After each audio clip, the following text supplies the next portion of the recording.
Welcome back to Kindness in Real Life.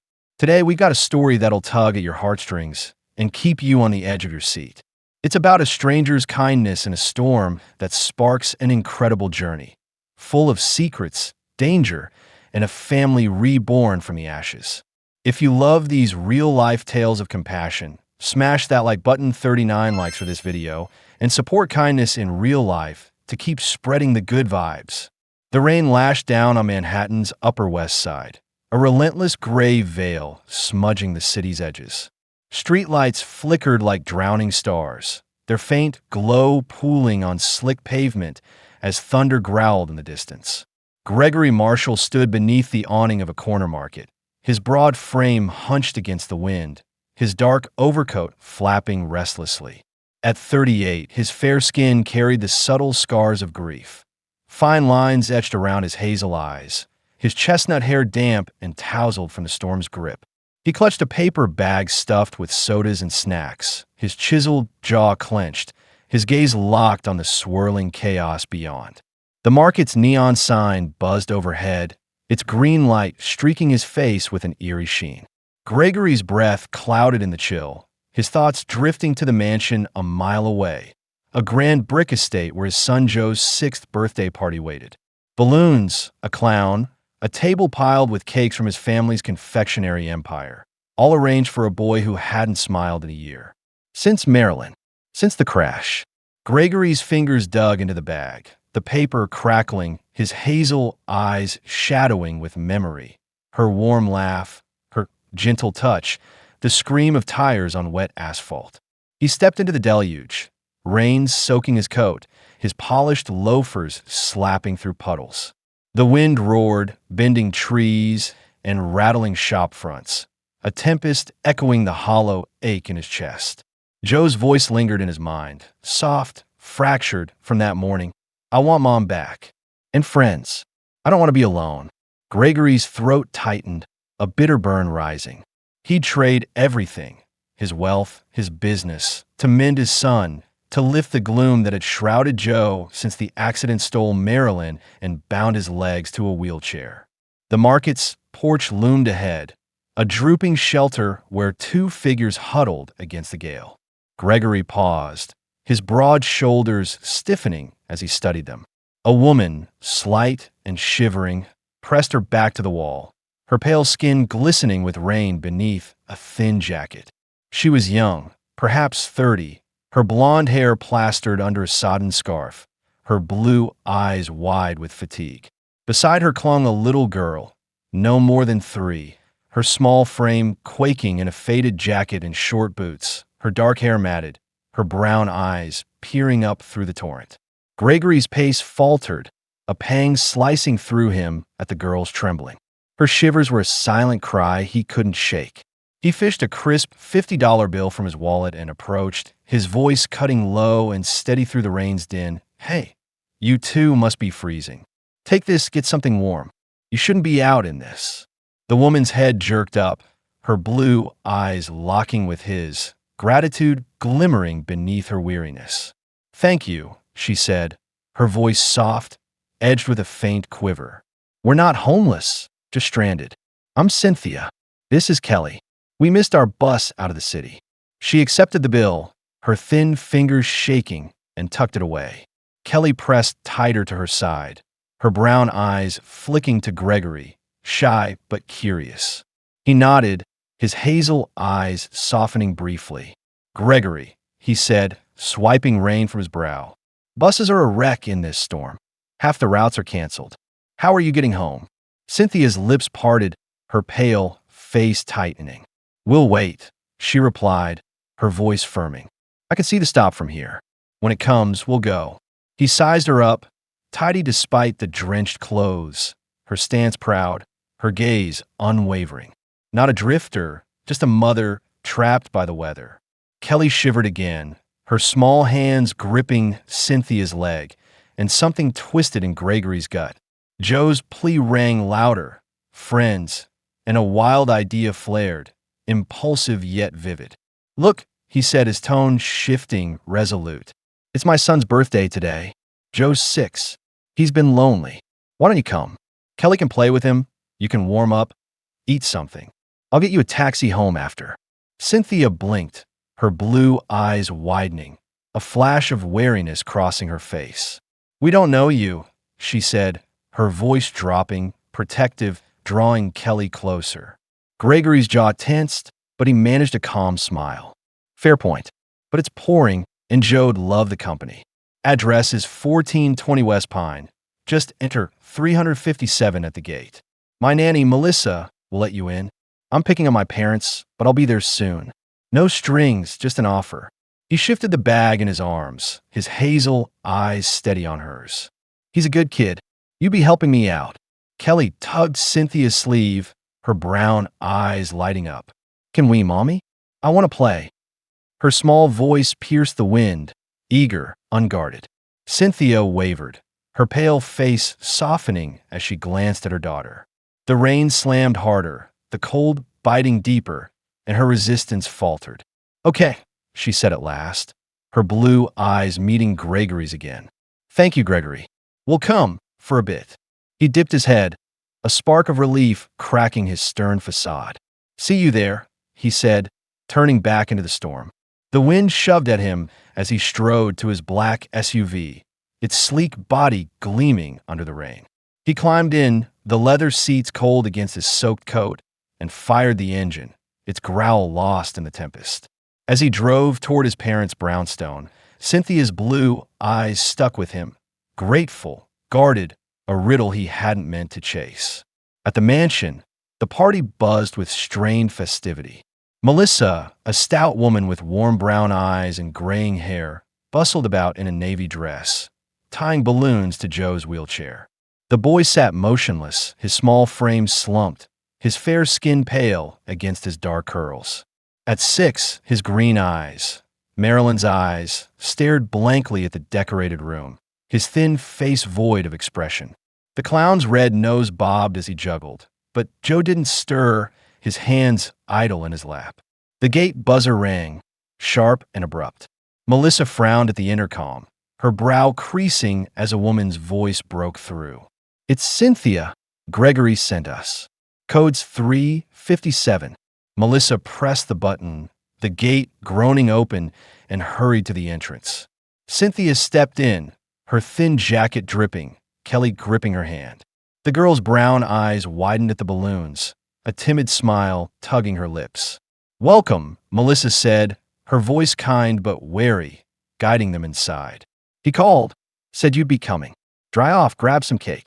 She handed Cynthia a towel, her brown eyes sizing them up.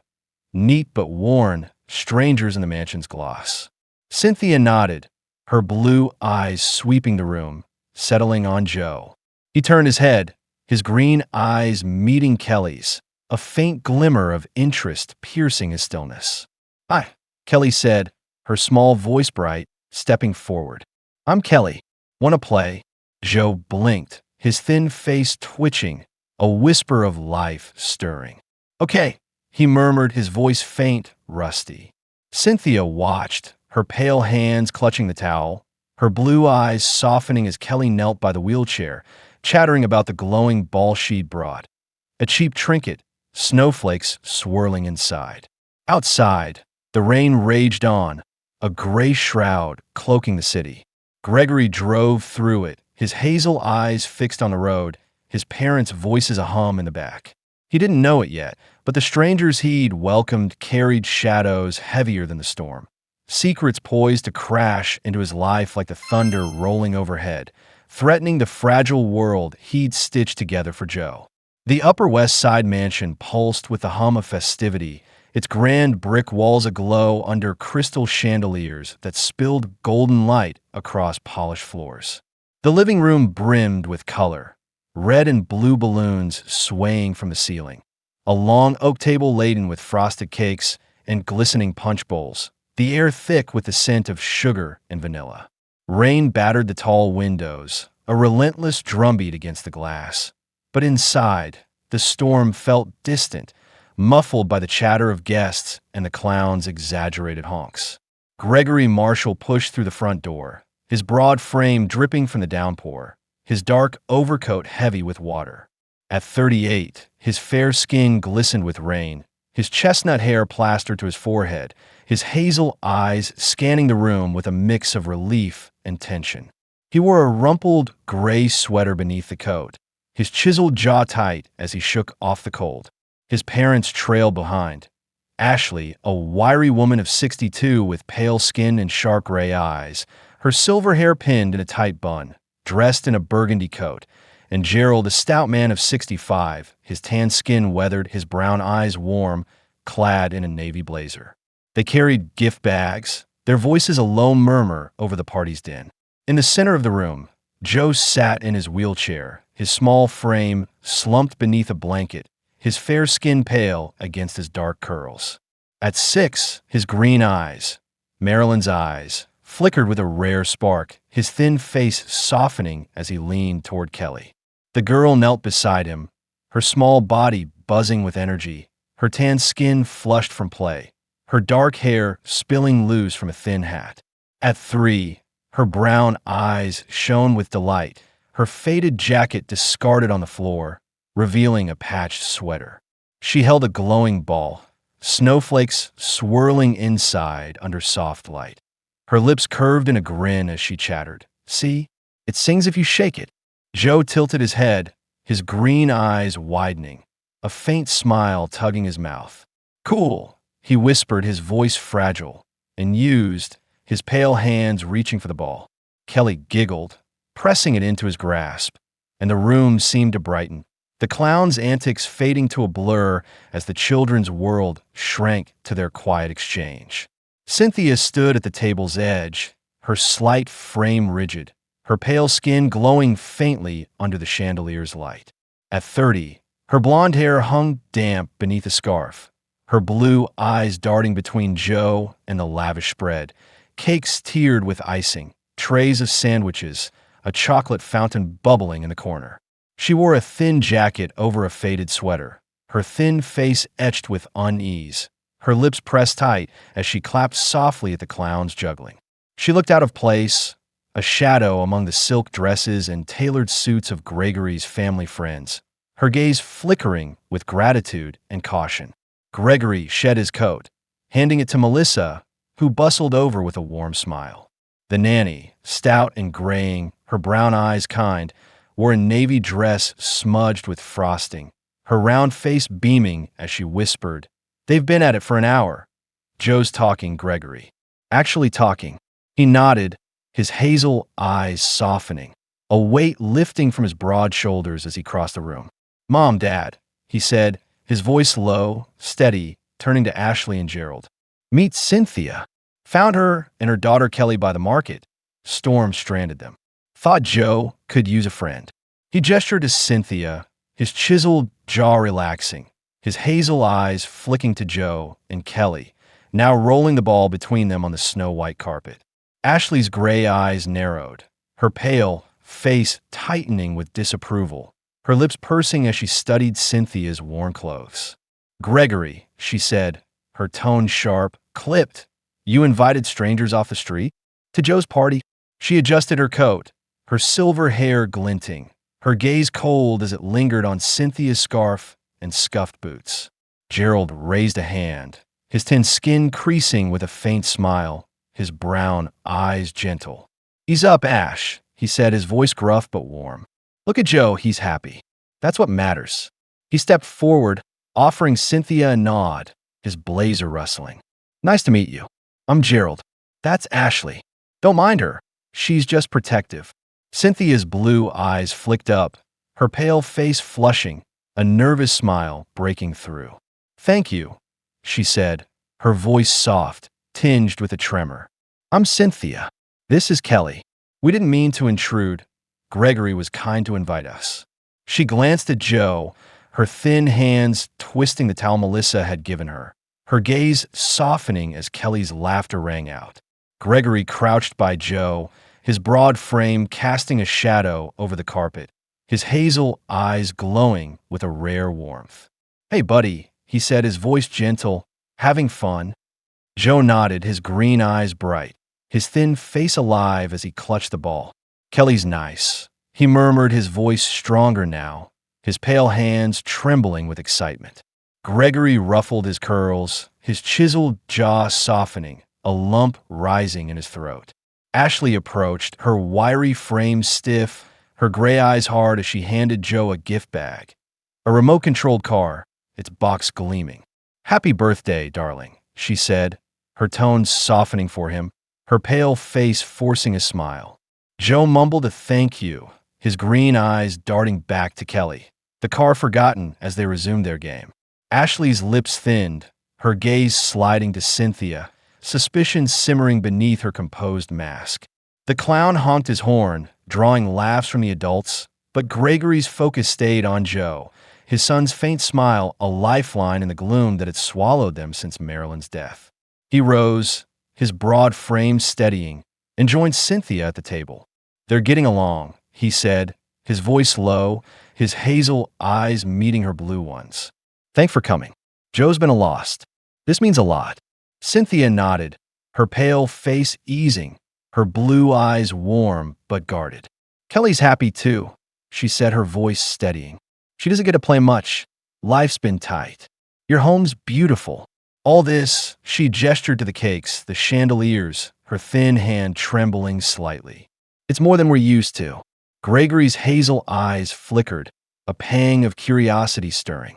"Where are you from?" he asked, pouring her a glass of punch, his broad hand steady on the ladle.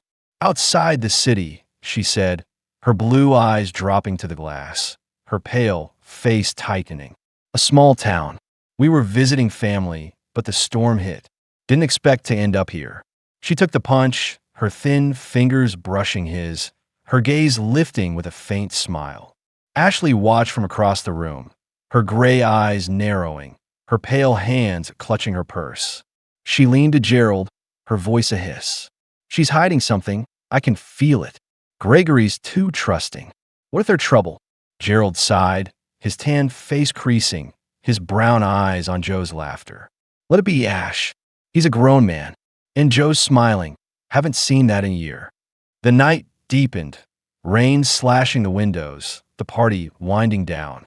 Cynthia gathered Kelly's jacket, her blue eyes meeting Gregory's as she said, "We should go." "Thank you, really." Joe's green eyes widened, his thin face falling.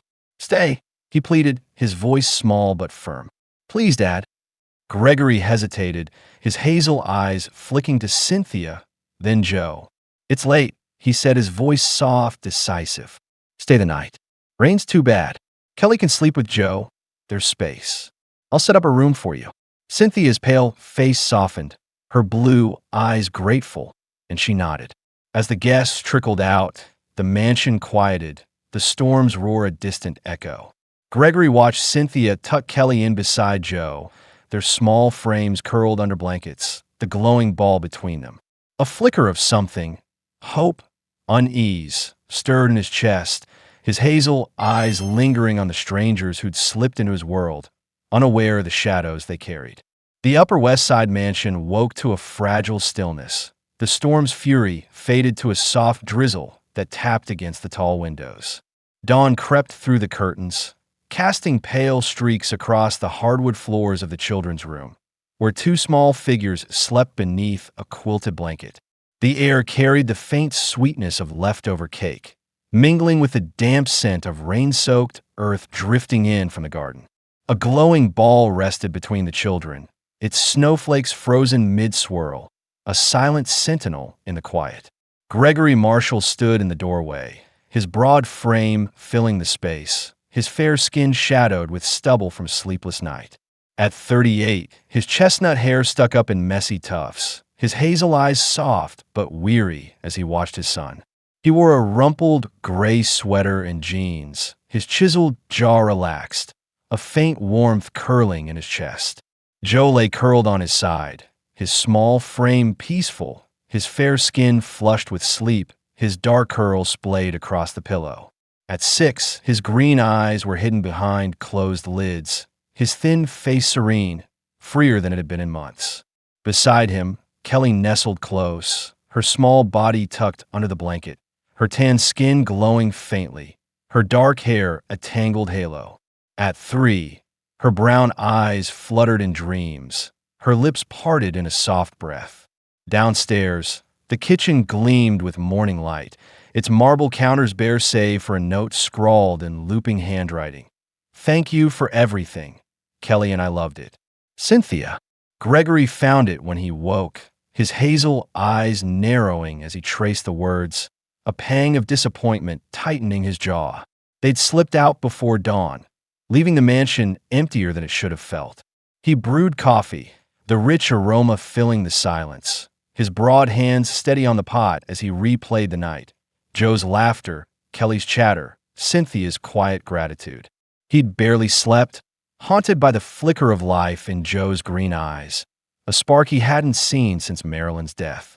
The accident replayed in flashes, rain-slicked roads, the car's crumpled hood, Marilyn's still form. But last night, Joe had spoken, smile played. Gregory's throat burned, his hazel eyes misting as he poured a mug, the steam curling upward like a fragile hope. Footsteps pattered behind him, soft and uneven. He turned, his broad frame tensing, and saw Joe, out of his wheelchair, his small body swaying as he gripped the counter. His fair skin flushed with effort, his green eyes wide with shock, his thin face alight with disbelief. "Dad," he whispered, his voice trembling. I got up and walked." Gregory dropped the mug, coffee splashing across the marble, and rushed to his son, his hazel eyes blazing with awe. He knelt, his broad hands steadying Joe's frail shoulders, his chiseled jaw trembling. "Joe, how? When?" His voice cracked, raw with joy, as Joe stumbled into his arms, his small frame shaking with unsteady steps. "When I woke up," Joe said, his green eyes shining, his dark curls bouncing as he clung to Gregory. "Kelly was gone, and I wanted to find her. I just got up, like before." His thin face split with a grin, an echo of the boy he'd been before the crash. Gregory hugged him tight, his broad arms enveloping his son, tears streaking his fair skin. "You're back," he murmured, his voice breaking, his hazel eyes locked on Joe's beaming face. The morning blurred into celebration. Melissa arrived, her stout frame bustling in a navy apron, her brown eyes welling as she saw Joe toddle across the room.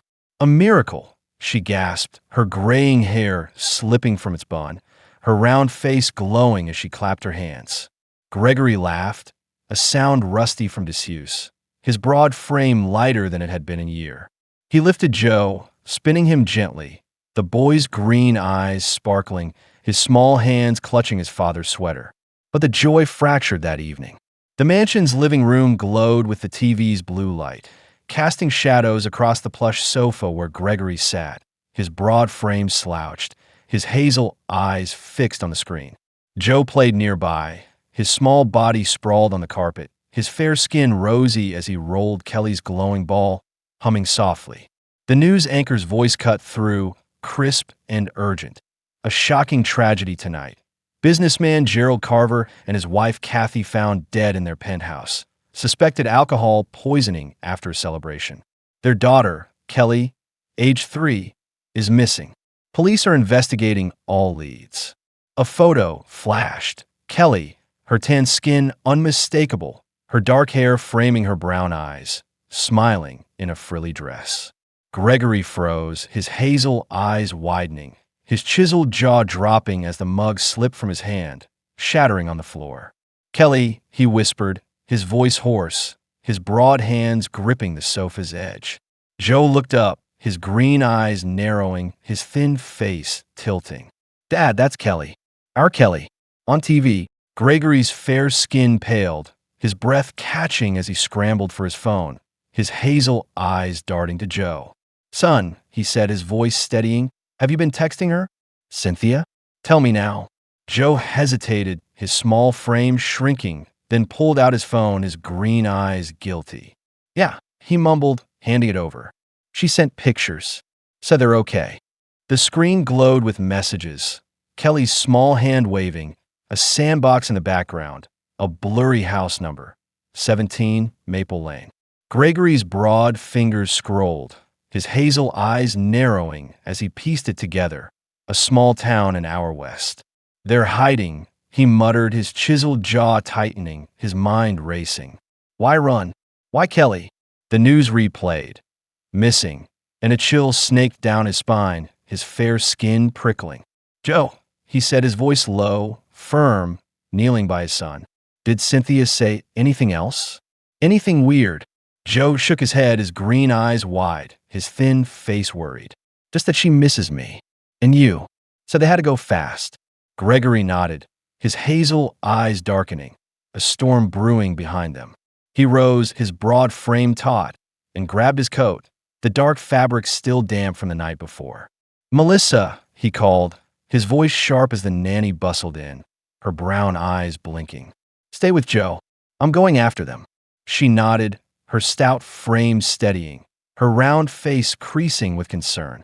Be careful, Gregory, she said, her graying hair catching the light. Something's off. I felt it last night.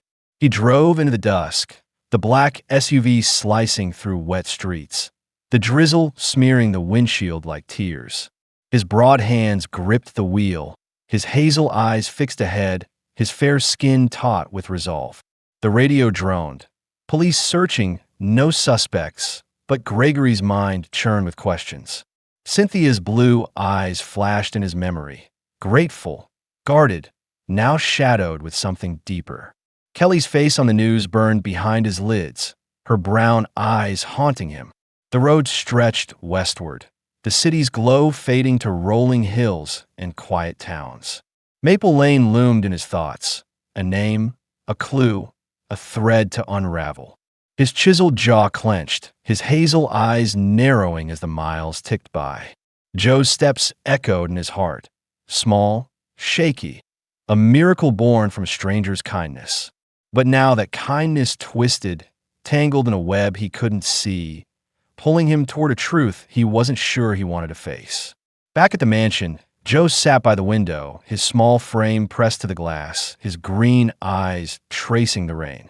The glowing ball lay in his lap, its light dimming, his thin face tight with worry. Come back, Dad, he whispered, his voice a fragile thread, his fair skin pale against the darkening night. Outside, the drizzle fell, a soft shroud over secrets creeping closer, ready to break the calm they'd fought so hard to reclaim. The dusk settled over the small town an hour west of Manhattan, a patchwork of sagging houses and muddy lanes cloaked in a thin mist. Rain had churned the dirt roads into a slick mess, the drizzle now a faint shimmer under the glow of flickering streetlights. Gregory Marshall's black SUV rumbled to a stop at the edge of Maple Lane, its tires sinking into the mire, the engine's growl fading to a hush. He stepped out, his broad frame taut, his fair skin damp with mist, his chestnut hair clinging to his brow. His hazel eyes burned with determination, his dark coat flapping in the wind, his chiseled jaw set as he scanned the row of weathered homes. Number 17 loomed ahead, a squat wooden house with peeling paint, its windows aglow with warm light, a crooked fence trembling in the breeze. The yard stretched muddy and bare, a rusted chain clinking where a dog paced, its gray fur matted, its blind eyes glinting in the dusk. Gregory's broad hands flexed, his hazel eyes narrowing as he trudged forward, his polished loafers sinking into the sludge. The air smelled of wet earth and wood smoke, a stark contrast to the polish of his mansion. But urgency drove him. Kelly's face on the news, Joe's fragile steps, Cynthia's sudden flight. He knocked on the fence, the sound sharp against the quiet, the dog barking hoarsely in response. A shadow shifted behind the window, curtains twitching, but no one came.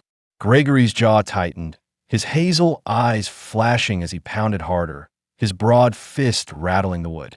Cynthia, he called, his voice low, commanding. It's Gregory. I know you're in there. Open up. The door creaked open, revealing Cynthia, her slight frame trembling, her pale skin ghostly in the dim light. At 30, her blonde hair hung loose, her blue eyes wide with fear, her thin face etched with panic. She wore a faded sweater and jeans, her thin hands clutching the knob, her gaze darting past him into the misty street. "Gregory," she whispered, her voice breaking. "How did you find us?" She stepped aside, ushering him in, her blue eyes flickering with dread. Inside, the house was warm but worn. Cracked plaster walls, a sagging sofa, a wood stove crackling in the corner. Kelly sat on a bed, her small body curled around a doll, her tan skin glowing faintly, her dark hair tangled. Her brown eyes lit up as she saw Gregory, a shy smile breaking through. "Ah," she chirped, waving, her small hands clutching the toy. Cynthia shut the door, her pale face tightening, her blue eyes locking on Gregory. "You shouldn't be here," she said, her voice low, urgent. "It's not safe."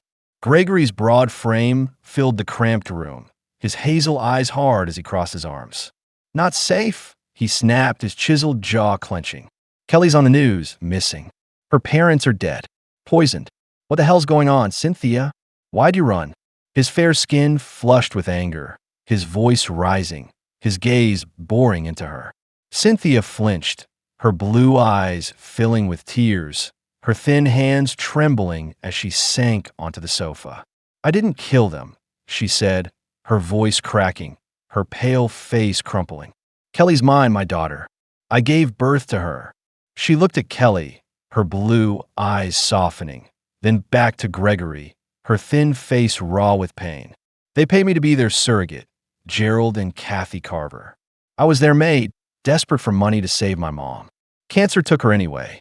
They took Kelly the second she was born, said I'd never see her again." Gregory's hazel eyes widened, his broad frame stilling, his fair skin paling as her words sank in. "Surrogate," he echoed, his voice low, stunned, his chiseled jaw slackening. "You're her mother?" He glanced at Kelly, her brown eyes oblivious, playing quietly, then back to Cynthia, his gaze searching her tear-streaked face. She nodded, her pale hands twisting together, her blue eyes glistening. "I couldn't stay away," she said, her voice trembling. "Last week, I went to see her, just to look. The door was open, and they were dead. Kelly was in the closet, crying. I panicked, grabbed her, and ran. I couldn't let her go to an orphanage. She's mine, Gregory." Her thin face hardened, her blue eyes fierce with a mother's resolve. He rubbed his face, his broad hands rough against his stubble, his hazel eyes clouded with shock. "Jesus," he muttered, pacing the creaky floor, his dark coat brushing the walls. "You should have called the police. Why hide?"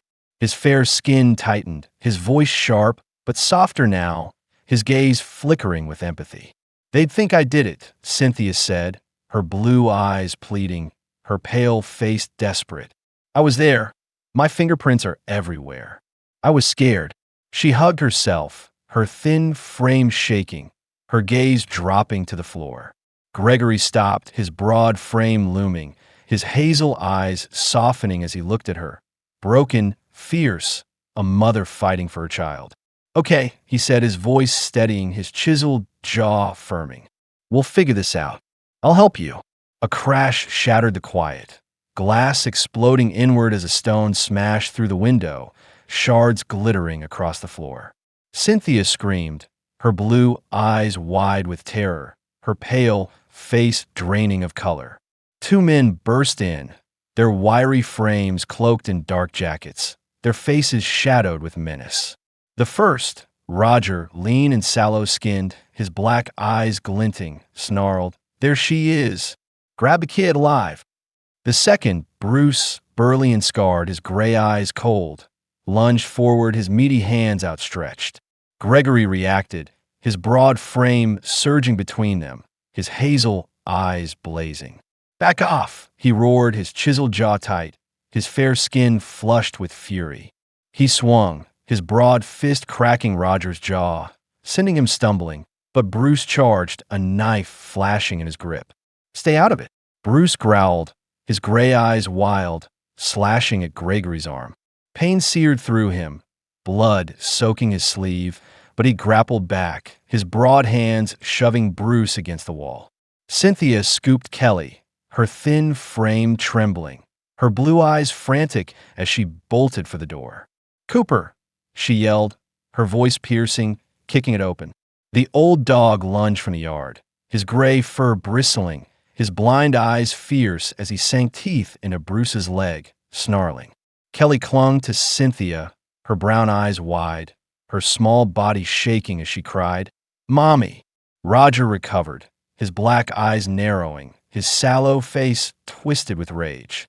"You're dead," he spat, lunging at Gregory, but the dog turned, snapping at his ankle. Neighbors' shouts rose outside, boots pounding mud, and three burly men stormed in.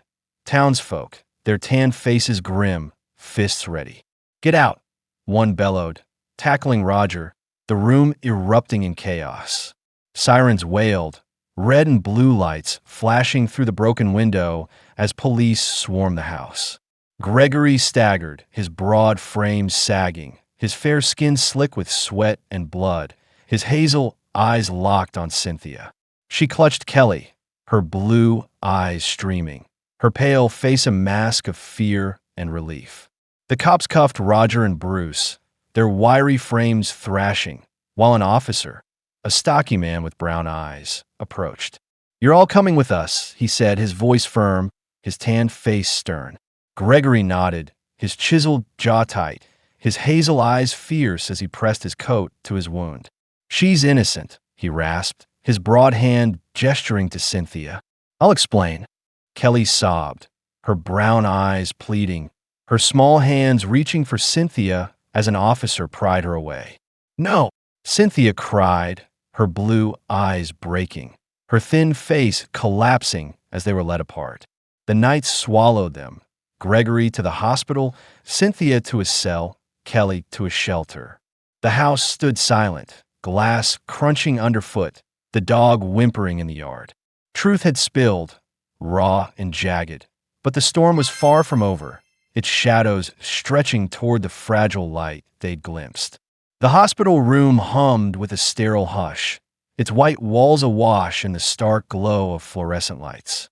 Rain streaked the window, a gentle tap against the glass, the storm's final sigh over Manhattan. Gregory Marshall lay on a narrow bed, his broad frame propped against pillows, his fair skin pale beneath bandages wrapping his arm and shoulder. His chestnut hair fell in messy strands over his brow, his hazel eyes sharp with resolve despite the pain carving lines into his chiseled jaw. He wore a thin hospital gown, his broad hands restless, gripping a phone as he rasped into it. "Melissa, stay with Joe. I'm okay, just need you there." Across the city, the police station buzzed with tension, its gray corridors ringing with footsteps and muted voices. Cynthia sat in a holding cell, her slight frame slumped on a metal bench, her pale skin sallow under the harsh glare. Her blonde hair hung limp, her blue eyes red-rimmed with tears, her thin face hollow with exhaustion. She wore the same faded sweater and jeans, her thin hands twisting in her lap, her gaze locked on the concrete floor, whispering, "Kelly, I'm sorry." At the shelter, a dim playroom flickered with shadows, where Kelly curled on a cot, her small body trembling, her tan skin dull, her dark hair matted. Her brown eyes stared blankly, her small hands clutching a doll, her lips quivering with silent sobs. Gregory's hospital stay dragged into days, his broad frame restless as he pieced together Cynthia's tale. Surrogate, stolen child, a mother's desperate escape. His hazel eyes darkened with each call to Wayne, a wiry lawyer with tan skin and sharp black eyes, his gray suit crisp as he took the case. Wayne's lean face was calm, his voice steady as he promised. "I'll dig into this, Gregory. DNA witnesses will clear her." Gregory nodded, his chiseled jaw firm, his fair skin flushed with purpose, brushing off the ache in his arm. Joe visited daily, his small frame brimming with newfound vigor, his fair skin rosy as he shuffled beside Melissa's stout figure. His green eyes sparkled, his dark curls bouncing, his thin face alight with hope as he hugged Gregory. "Dad," he said, his voice strong, "I walked here, really walked." Gregory's hazel eyes misted, his broad hands ruffling Joe's hair, his chiseled jaw trembling. "Proud of you, buddy," he murmured, his fair skin warming. The miracle of Joe's steps a salve to his wounds. Wayne moved swiftly, his wiry frame weaving between courtrooms and crime scenes, his black eyes gleaming with focus. DNA tests proved Cynthia as Kelly's mother, her pale face breaking with relief when Wayne relayed the news through the cell bars. He unraveled the Carvers' deaths. Roger, the sallow-skinned cousin, had laced their cognac with a paralytic drug, his black eyes cold with greed as he confessed in custody. Gerald had everything. Roger spat, his lean face twisted, and I had nothing. Kelly was the key to the inheritance. Bruce, burly and scarred, his gray eyes dull, backed the story under pressure, his meaty hands cuffed. The exhumation exposed the poison. Wayne's experts thorough, his lean face triumphant as he laid out the evidence. Roger's scheme collapsed. He planned to claim Kelly, then eliminate her, but Cynthia's flight had foiled him. The police cleared her, the cell doors swinging wide, and Cynthia stumbled free, her blue eyes streaming, her pale skin glowing with fragile hope. Gregory met her at the gates, his broad frame steady despite a sling, his hazel eyes warm, his chiseled jaw softening. "You're free," he said, his voice low, his fair skin flushed as she collapsed into his arms, sobbing, "Thank you."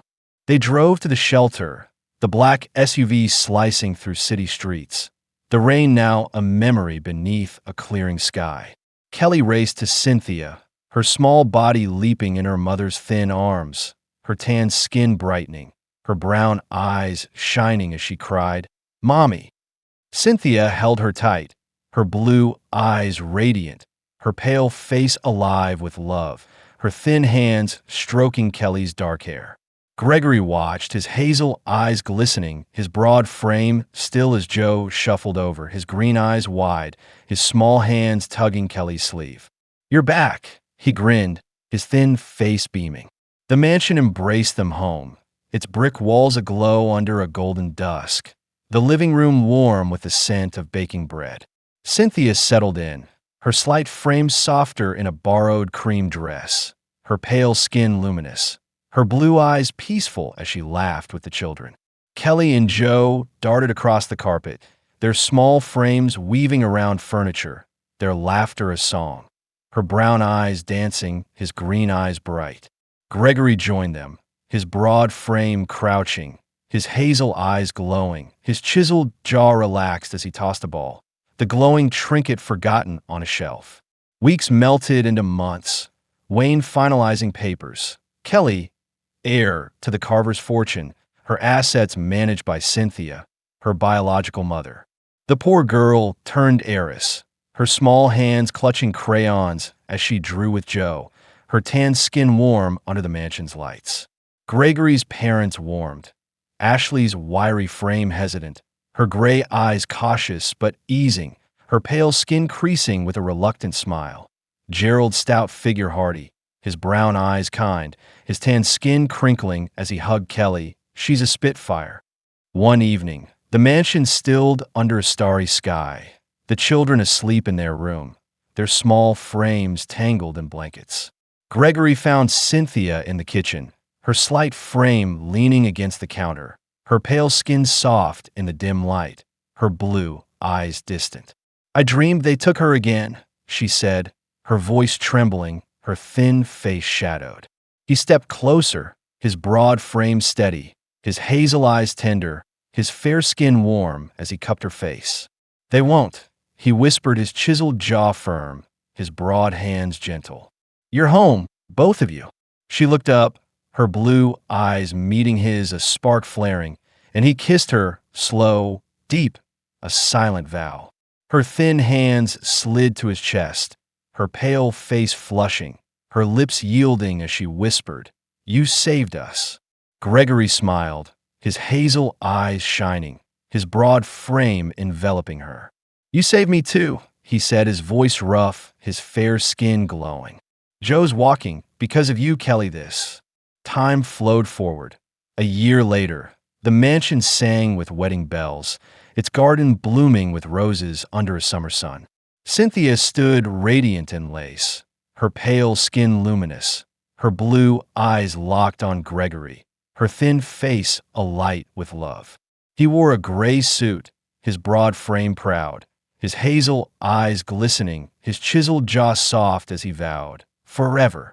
Joe, his small frame steady, his green eyes bright, led Kelly, her tense skin golden in a flower girl dress, her brown eyes giggling as they tossed petals. Years unfurled, the mansion a haven of chaos and joy. Joe, his fair skin tanned from play, his dark curls wild, walked Kelly to school, her small hand in his, her tan skin bright in a backpack, her brown eyes calling by Mom. Cynthia waved, her pale skin smooth, her blue eyes warm, her thin frame elegant in a sundress, her voice lilting, "Have fun, loves." Gregory joined her, his broad frame strong, his hazel eyes crinkling, his chestnut hair streaked with silver, his fair skin warm as he kissed her, promising, "Cake tonight, strawberry cream." The storm that had forged them faded to a distant hum, its shadows burned away by the light they'd kindled. From a fleeting kindness in the rain, a family blossomed, scarred, steadfast, whole.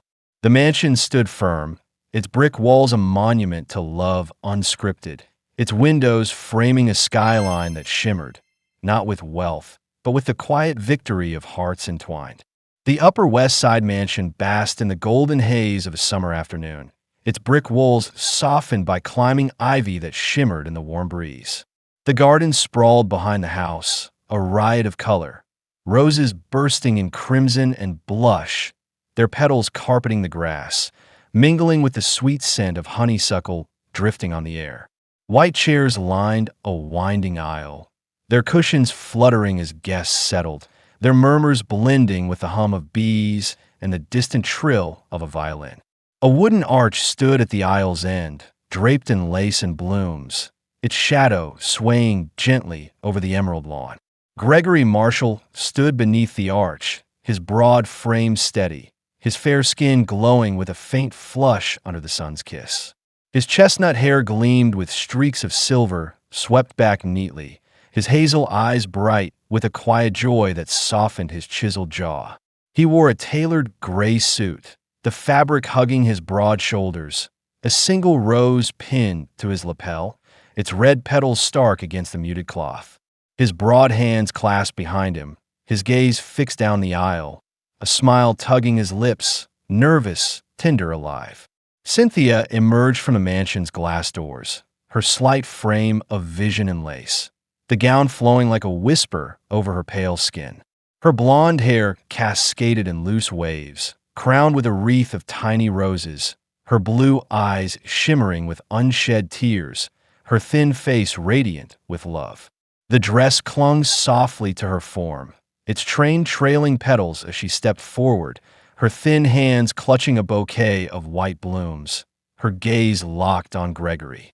Each step trembled with grace, her pale skin luminous under the sunlight, her lips parting in a breathless smile.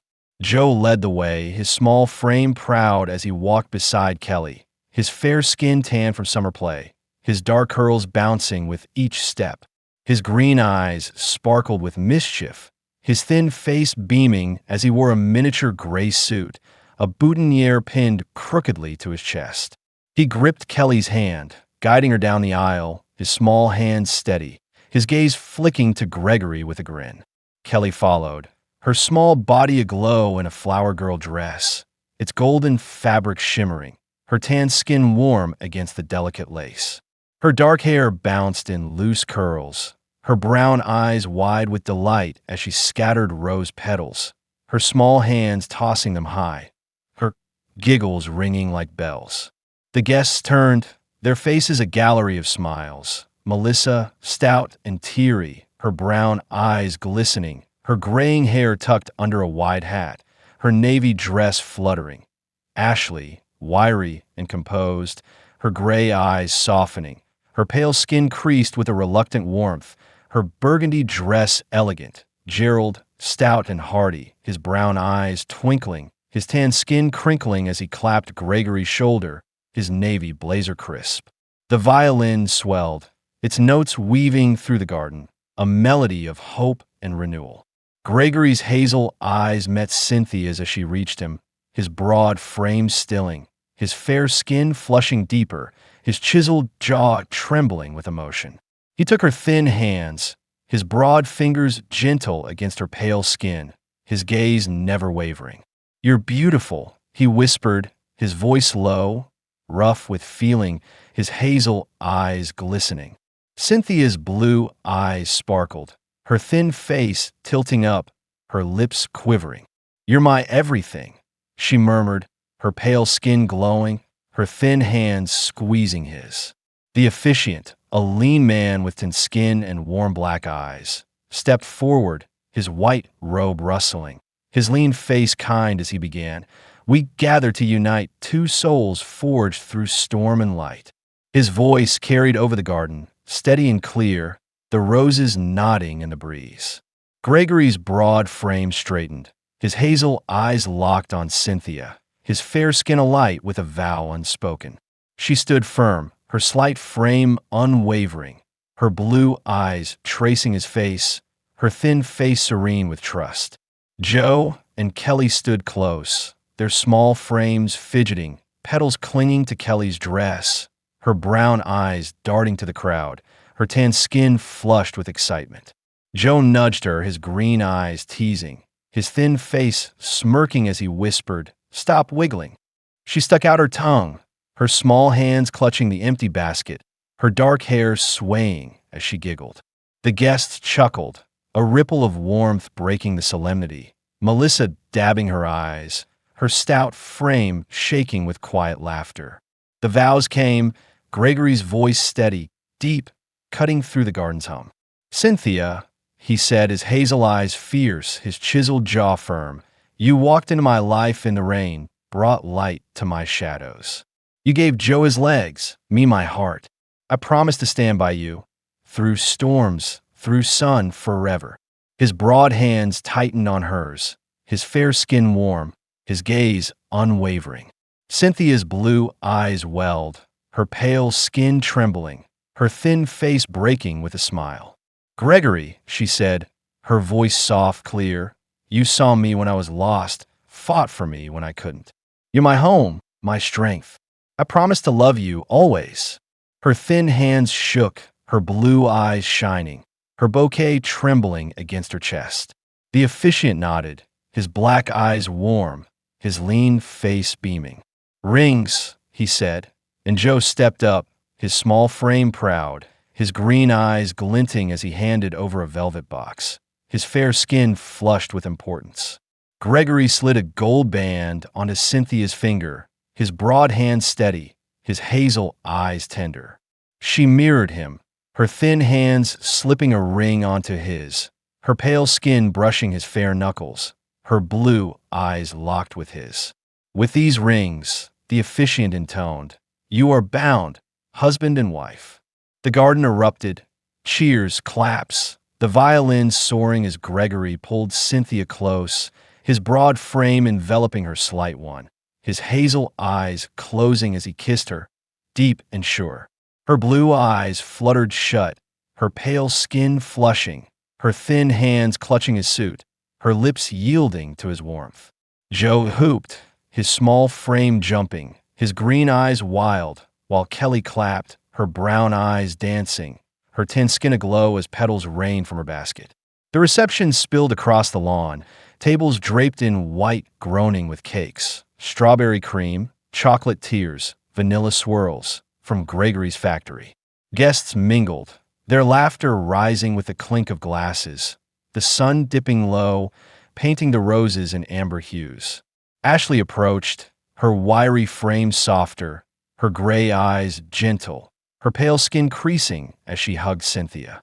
"Welcome," she said, her voice low, her burgundy dress swaying. Gerald toasted, his stout frame hearty, his brown eyes gleaming, his tan skin warm as he raised a glass. "To family, new and strong."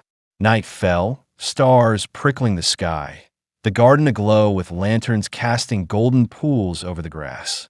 Gregory danced with Cynthia, his broad frame swaying, his hazel eyes locked on her blue ones, his fair skin warm against her pale cheek.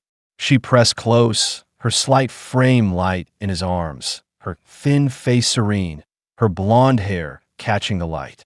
Joe and Kelly twirled nearby, their small frames spinning, his green eyes laughing, her brown eyes shining, their hands linked as they stumbled, giggling.